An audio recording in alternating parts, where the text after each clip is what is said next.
Hello students, welcome to my channel. सबको आएगा। आज हमारा वर्किंग कैपिटल का लेक्चर नंबर 3 है, जहाँ पे हम कवर करेंगे कुछ नए पॉइंट्स। स्टार्ट करते हैं आज का लेक्चर।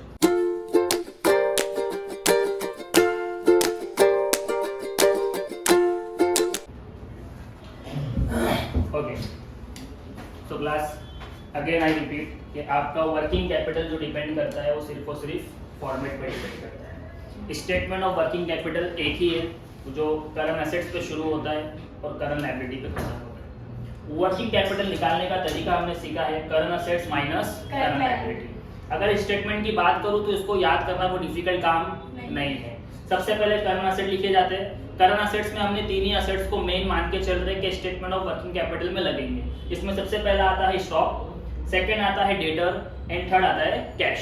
स्टॉक तीन तरीके होते हैं किसी भी मैन्युफैक्चरिंग फर्म में। एक होता है रॉ मटेरियल, एक होता है वर्क इन प्रोग्रेस और एक होता है फिनिश गुड। उसके बाद हम निकालते हैं करंट लायबिलिटी। करंट लायबिलिटी भी तीन कंपलसरी स्टेटमेंट में रहेगी। एक है क्रेडिटर, दूसरा है लेबर और तीसरा है ओवरहेड। वर्किंग कैपिटल कैसे मिलता है? Current assets minus current liability. अगर आज आप नोटिस करोगे तो हमारा स्टेटमेंट थोड़ा सा बढ़ गया। जहां पे हम वर्किंग कैपिटल फाइंड करके रुक जाते थे, आज हम उस कैपिटल में कुछ एडिशन करने वाले। क्या करने वाले? उस एडिशन का नाम है मार्जिन ऑफ सेफ्टी। क्या नाम है? Margin of safety. अगर मैं आपसे पूछूं मार्जिन ऑफ सेफ्टी क्या होता है, तो आपको एक बेसिक एग्जांपल देके समझ में आ जाएगा। सर, मार्जिन ऑफ सेफ्टी का मतलब यहाँ पे हम एक परसेंटेज ऐड करेंगे जो किसकी वजह से है? सेफ्टी। What is safety? बेटा, हम यहाँ पे क्या कैलकुलेट कर रहे हैं कि बिजनेस में काम करने के लिए कितना पैसा लगेगा, वर्किंग कैपिटल, जिससे आपका बिजनेस ना रुके। फॉर एग्जांपल, जब तू पिकनिक वगैरह जाता है स्कूल से या कॉलेज से, तो मम्मी हमेशा तेरे पास कुछ पैसा देती है। क्या देती है? तूने पिकनिक फीस भरा, उस पिकनिक फीस में क्लास का टीचर तुझे सब कुछ दे रहा है, ट्रैवलिंग दे रहा है, तुझे खाना पीना दे रहा है, हर चीज दे रहा है। लेकिन जब तू घर से निकलता है तो मम्मा अपने पास से कुछ पैसा तेरे को अलग से देती है। बेटा, कभी इमरजेंसी में लग गया तो सेफ्टी के लिए रख ले, सेफ्टी के लिए। वैसे ही बिजनेस के अंदर तूने जो वर्किंग कैपिटल कैलकुलेट किया, क्या जरूरी है उतना ही पैसा लगेगा? हो सकता है कम लगे, हो सकता है।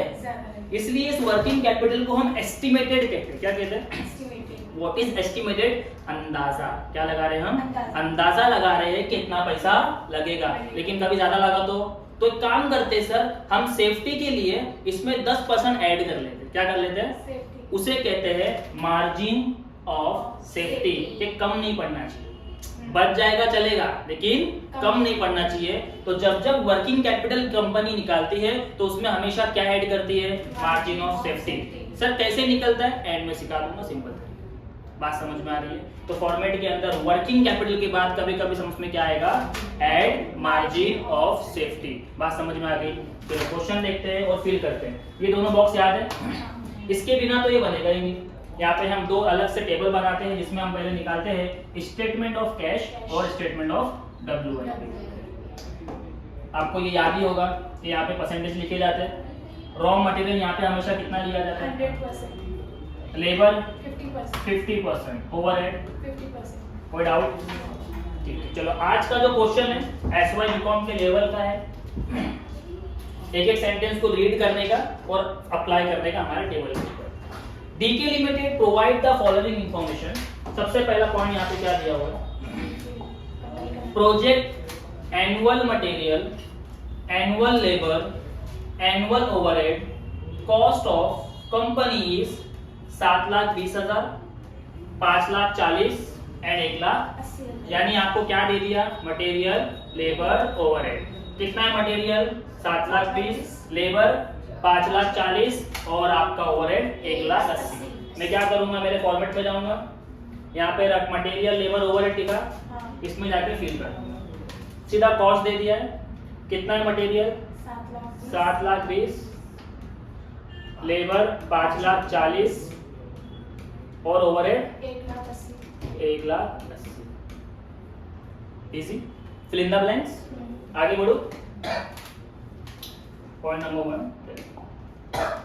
Next point, cost of sales consist of material, labour, overhead, cost. एक इंफॉर्मेशन है, क्या बोल रहा है? कॉस्ट ऑफ सेल जो होता है ना, what is cost of sale? Sale से पहले जो कॉस्ट होता है उसके अंदर तीन चीजें आती है, मटेरियल, लेबर, ओवरहेड। तो हम तो वही लेते हैं, कोई बताने की चीज। नहीं। कोई चौथी चीज होती तो हम यहाँ लिखते हैं, लेकिन तीन तो हम ले ही रहे हैं। उसने वही बोला कि सर यहाँ पे तीन चीज लिखी जाएगी, मटेरियल, लेबर, ओवरहेड, और वही आपका क्या है, कॉस्ट ऑफ सेल। इजी। आगे बढ़ू, next, production and sales take place evenly throughout the year. क्या बोल रहा है कि आपका प्रोडक्शन और आपका सेल्स चलता जा रहा है, कोई प्रॉब्लम नहीं है, तो इंफॉर्मेशन है, इजी। आगे, as per the credit policy, credit policy मतलब उधार, हम देखते हैं ना, 1 महीने का उधार, 2 महीने का उधार। क्वेश्चन बोल रहा है credit policy of the company debtor at, हम हमेशा डेटर को सेल्स पे ही लेते हैं, ओके, एट 3 मंथ, क्या बोला, कितना महीना, 3 महीने का उधार, credit will be rupees, 4,50,000। Direct amount निकाल दीजिए कि आपका जो डेटर है वो किस पे है, सेलिंग प्राइस पे है, और उसका अमाउंट कितना है, 4,50,000, 3 महीने का क्रेडिट रहेगा।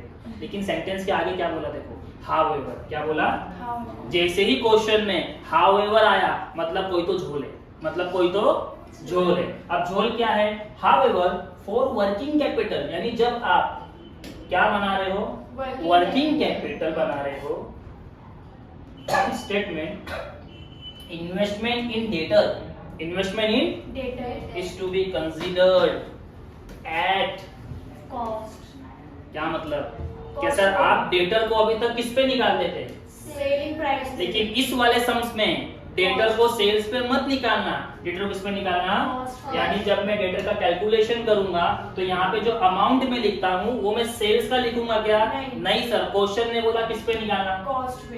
बात समझ में आ गई। तो यहाँ पे स्टेटमेंट ऑफ वर्किंग कैपिटल में अगर आपको क्वेश्चन ने बोल दिया कि इसकी वैल्यू सेल्स पे मत करो, किसी और चीज पे करो, तो आपको वो करना पड़ेगा। बात समझ में आ गया। आज तक मैं डेटर किस पे निकालता था, सेल्स पे निकालता था। अगर आपने प्रीवियस 2 लेक्चर ध्यान से देखा है तो हम सेल्स पे निकालते थे, लेकिन इस बार क्वेश्चन ने क्या बोला, सेल्स पे नहीं निकालेंगे, हम किस पे निकालेंगे, टोटल कॉस्ट। याद रहेगा। तो ये पॉइंट दिखने में बड़ा था लेकिन कोई डिफिकल्ट था क्या, नहीं सर, सिर्फ क्या बोल दिया, डेटर की वैल्यू किस पे करना, टोटल कॉस्ट पे करना। याद रहेगा आपको, ठीक है। Raw material are in stock on average for 1 month, तो इंफॉर्मेशन है। सबसे पहले हम लोग याद है यहाँ पे क्या बनाते हैं सबके लिए, एक फॉर्मेट बनाते हैं, dash into dash, dash into dash, फिर डैश इनटू डैश, डेटर के लिए डैश इनटू डैश, इजी। अब यहाँ पे इंफॉर्मेशन में सबसे पहला पॉइंट किस पे लिया गया, raw material are in stock and average for 1 month, तो यहाँ पे कितना लिखा जाएगा बेटा, 1/12। Let's moving ahead.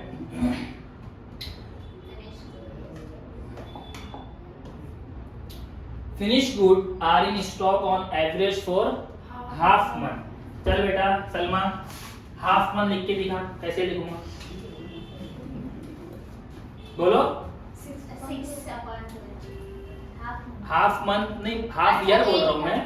अरे भदो, सॉरी 15 होगा और से 52 नीचे।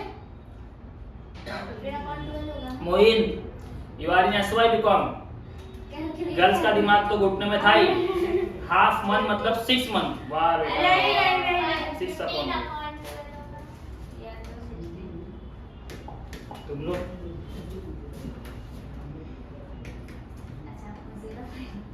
जब मैं 1 मंथ के लिए 1 लिखता हूँ तो आधा मतलब 0.5 हुआ ना। कैसे पहुंचे थे तुम लोग एसवाई बीकॉम में,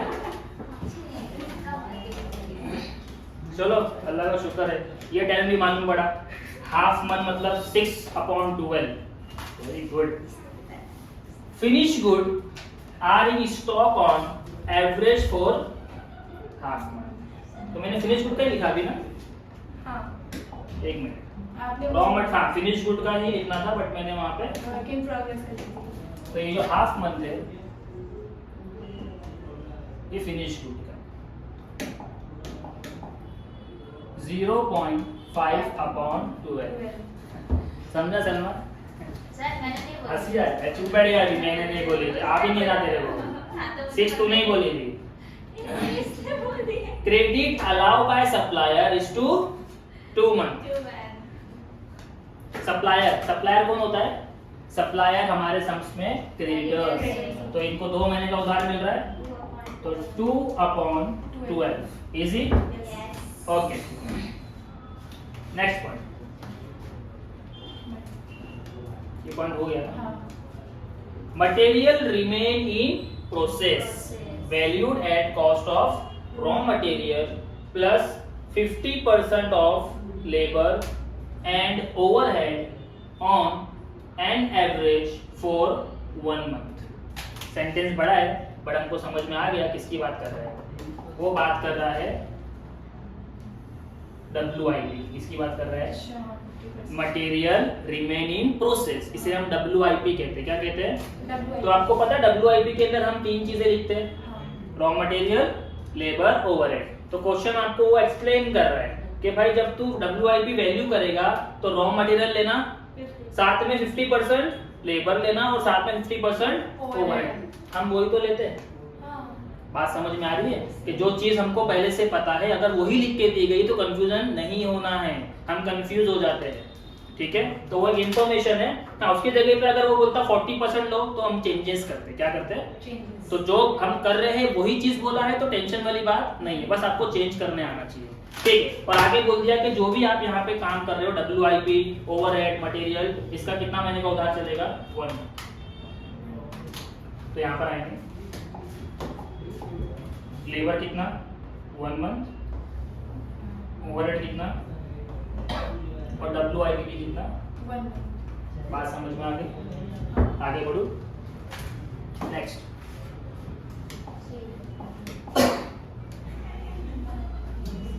company sell goods at 25% profit on sale. चलो, हमको यहाँ पे प्रॉफिट लॉस की बात किया। किसकी बात किया? तो जो दिया है उसको हम क्या करेंगे? फिल करेंगे। तो प्रॉफिट में यहाँ लिखता हूँ, लेकिन यहाँ पे प्रॉफिट की वैल्यू नहीं, परसेंटेज दिया। क्या दिया है? मैंने 3 कॉलम में से एक भी कॉलम परसेंटेज का बनाया है क्या? नहीं बनाया। तो मैं क्या करता हूँ, प्रॉफिट के बाजू में लिख देता हूँ 25%। क्या लिख देता हूँ? 25%। फिल इन द ब्लैंक्स कर लोगे? ठीक है, आगे बढ़ते हैं। उसके बाद क्या बोला है? Time lag in payment of wages and overhead is 1 month. तो मैंने आपको पहले ही लिख दिया। ठीक है, उसके बाद ठीक है, cash balance to be maintain at 1,10,000। ये हमको हमेशा डायरेक्ट दिया जाएगा। कैश का कोई उधारिश नहीं होता है, कैश कैश होता है। तो यहाँ पे लिखेंगे कैश के सामने 1,10,000। आगे मार्जिन ऑफ सेफ्टी क्या दे दिया? याद आया मार्जिन ऑफ सेफ्टी? कि सर जब हमारा सम्स खत्म होगा, when we get working capital, हम उसमें 10% क्या ऐड करेंगे? Margin of safety. तो हमें मिलेगा एस्टिमेटेड वर्किंग कैपिटल। ठीक है, तो 10% है, तो ये भी हम जाके लिख लेते हैं, नोट डाउन कर लेते हैं कि भाई हमारा जो मार्जिन ऑफ सेफ्टी है वो हमारा कितना परसेंट है? 10%। इजी। आगे बढ़ो, नेक्स्ट। कैश हो गया, मार्जिन ऑफ सेफ्टी हो गया। You are required to prepare statement showing the working capital required। ठीक है, तो हमारा स्टेटमेंट रेडी हो गया। अब यहाँ पे कोई इन्फॉर्मेशन ऐसी जो मैंने नहीं लिखा, एक चीज नहीं लिखा। क्या नहीं लिखा? डेटर। तो डेटर का हमारे पास मंथ तो दिया ही था ना, कितना महीने की उधारी? 3 मंथ। तो हम यहाँ पे 3/12। कोई डाउट किसी को? आप सीधा इस पे आ जाओ। अब यहाँ पे अच्छी बात क्या है, हम पहले यूनिट लिखते थे, फिर रेट लिखते थे और दोनों को मल्टीप्लाई करते थे। बिठाओ अगला सा लेक्चर। ठीक है, कॉस्ट निकला हुआ है। अब क्या करो, इसको टोटल ले लो, बस कैलकुलेट फटाफट। 7,20,000 प्लस 5,40,000 प्लस 1,80,000 कितना हो रहा है? 14,40,000। 14,40,000। इजी। अब आपके पास क्या है? प्रॉफिट का परसेंटेज है। क्या है? एक फॉर्मेट दे रहा हूँ, जिंदगी भर इसको याद रखना एज अ कॉमर्स स्टूडेंट, और आपको ये चीज समझ में आनी चाहिए। तू कॉमर्स करके अगर बिजनेस करेगा तो तेरा फोकस किस पे होगा पता है? तूने कौन सी चीज बनाई, कितने में बनाई, तू उसको कितने प्रॉफिट में बेचना चाहता है, और जब कॉस्ट में प्रॉफिट ऐड होगा तो कस्टमर को तू बेचेगा। ये हो गया सेल्स में। क्या होता है? कितने में बनाया, कितना प्रॉफिट लगा रहा है और कितने में बेचेगा। हमेशा याद रखना प्रॉफिट आपको दिया रहेगा 25। कितना दे दिया है? कि तेरा प्रॉफिट है 25%। अब प्रॉफिट दो तरीके से दिया जाता है। किस तरीके से दिया जाता है? एक प्रॉफिट ऑन सेल, एक प्रॉफिट ऑन कॉस्ट। एक प्रॉफिट ऑन सेल, एक प्रॉफिट ऑन। अगर बोला प्रॉफिट ऑन सेल तो तू सेल को 100 लिखेगा, तू सेल को 100। लेकिन अगर बोला प्रॉफिट ऑन कॉस्ट तो तू कॉस्ट को 100 लिखेगा। अभी सेंटेंस में प्रॉफिट के बारे में क्या बोला है? कहां गया प्रॉफिट वाला पॉइंट? ये रहा। Company sell goods at 25% profit on cost. तो प्रॉफिट ऑन कॉस्ट बोला तो तेरा प्रॉफिट ऑन कॉस्ट का मतलब कॉस्ट कितना हो गया? 100। तो सेल्स की वैल्यू कितनी हुई बेटा? 125। अबे ऐड होगा ना, सोचते क्यों? बोलो 125 होगा। अब तुझे क्या करना है? देखना है कि इन तीनों में से कॉस्ट, प्रॉफिट और सेल, कॉस्ट, प्रॉफिट और सेल में से तेरे पास किसी की वैल्यू है? हाँ सर, कॉस्ट की वैल्यू कितनी है? 14,40,000। तो तू क्या करेगा? कॉस्ट के सामने लिखेगा 14,40,000। एकदम सिंपल ट्रिक दे रहा हूं इसको फिल करने के लिए। तीनों में से अगर एक की भी वैल्यू आपके पास है तो वो सॉल्व हो जाएगा। मेरे पास किसकी वैल्यू है? कॉस्ट की। अब मैं क्रॉस मल्टीप्लाई करूंगा, 14,40,000 को 25 से मल्टीप्लाई करूंगा और 100 से डिवाइड करूंगा तो मुझे प्रॉफिट मिल जाएगा। क्या मिल जाएगा? करो मल्टीप्लाई। 14,40,000 इंटू 25 डिवाइडेड बाय 100 कितना आ रहा है? 36,000।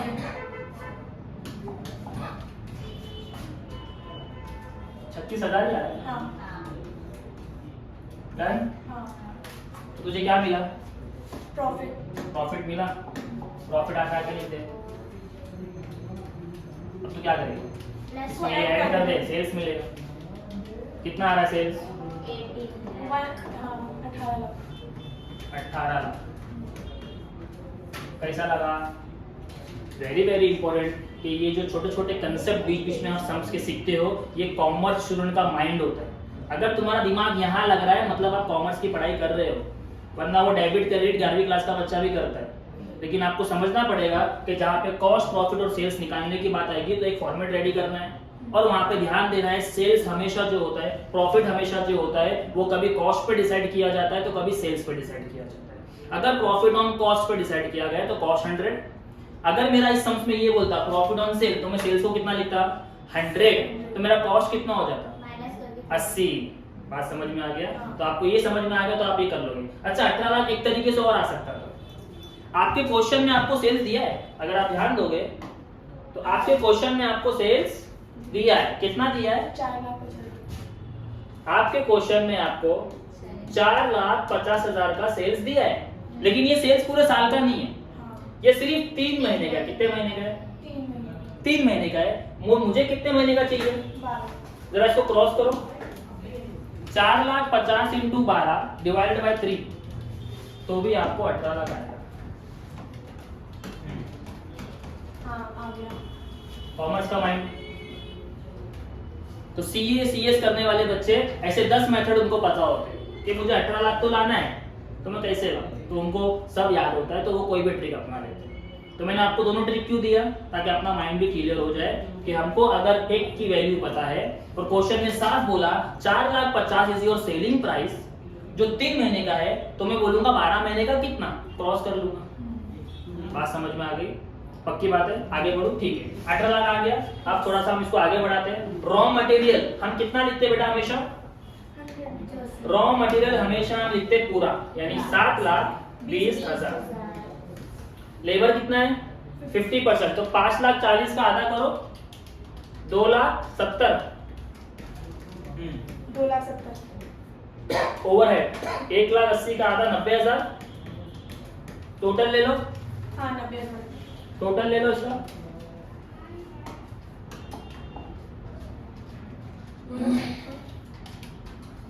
और 7,20,000।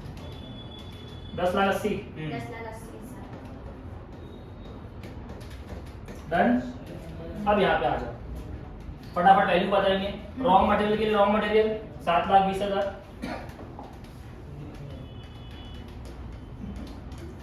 रेड कलर से वीडियो में दिखता है पक्का। WIP 10,80,000, finish good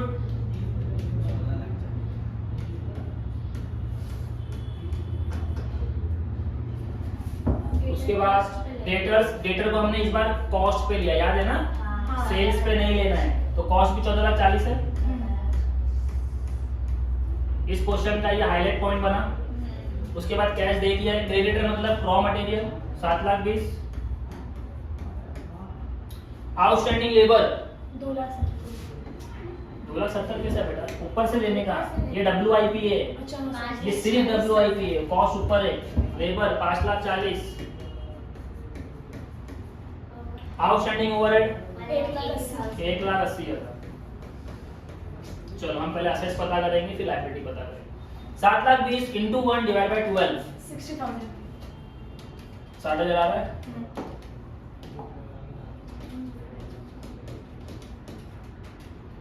10,80,000 into 1 divide by 12 90,000 14,40,000 into 0.5 divide by 12 60,000 60,000। 14,40,000 into 3 divide by 12 36,000 36 3,60,000 3,60,000। एक मिनट,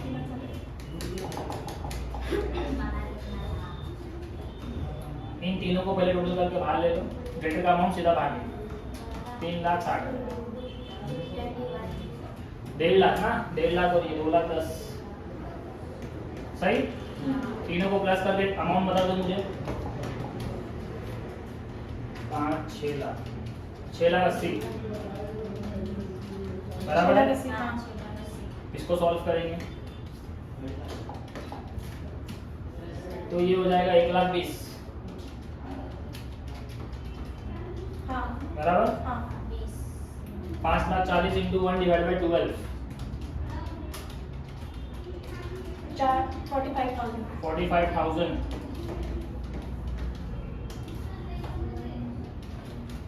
एक लाख 80 इंटू 1 डिवाइड बाई 12 हाँ 15,000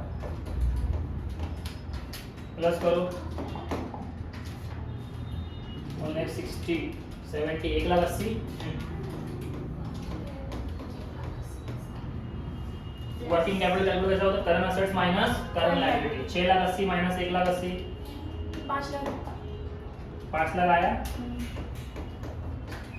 अभी तक हमारा आंसर यही था, बट आज के सम्स में क्या ऐड करना है, मार्जिन ऑफ सेफ्टी कितना परसेंट 10%। तो इसी का 10% निकालना है, तो इसका 10% निकालोगे तो कितना आएगा 50,000। 50,000 तो आपका एस्टिमेटेड वर्किंग कैपिटल कितना बना बेटा 5,50,000 5,50,000।